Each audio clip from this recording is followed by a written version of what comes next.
So my name is Jesus, and I'm one of the trainees, ACCPs, within Neuro ICU here in the University Hospital of Southampton. My name's Oliver. I'm one of the ACCPs in Neuro Intensive Care at University Hospital Southampton. I qualified as a nurse back in Spain in 2014, and then I always wanted to go abroad, and England was one of the possibilities. And also I had a bit of research. I knew that it was a bit of more progression within this kind of role, coming as a nurse. So it was one of the options for me to come up from Spain to England, get a bit of experience, improve my skills, and then have the opportunity to progress from a nursing background to something more specialized and an advanced practice within critical care. I trained and qualified as a paramedic in London and worked on the road as a paramedic in London and then in Manchester, and I moved to Hampshire to start a job with the air ambulance. Whilst I was working at the air ambulance, got exposed to working with doctors, a lot of whom work at University Hospital Southampton, and bringing major trauma patients into our regional major trauma centre. So my interest grew in what happened to those patients further down the line, a lot of whom go to intensive care.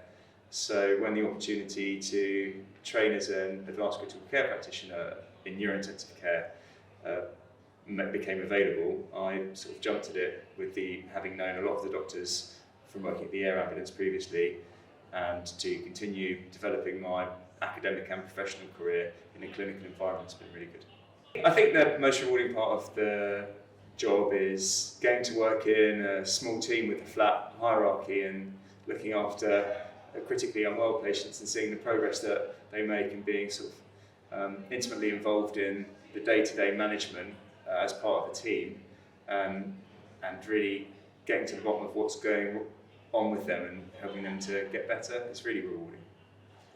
I think from my personal perspective, it's more about attitude and your personality, because there's the knowledge, you will gain that knowledge through your training and experience.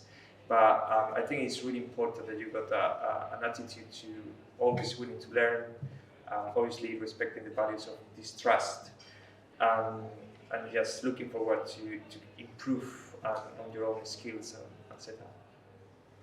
Yeah, I think to succeed as an advanced practitioner or a trainee, you need to be keen to learn, a bit of a self-starter, because there's quite a lot of self-directed study, so that does take time, and with that comes needing to be good at time management. That's something I've learned over the course of training. Initially, I probably could have been better at it, and then sort of putting yourself out there, getting to know people, taking opportunities when they arise, and not being afraid of putting yourself forward, because it's part of the learning journey towards qualification. It's really important that you get appropriate exposure to all the things that you might see.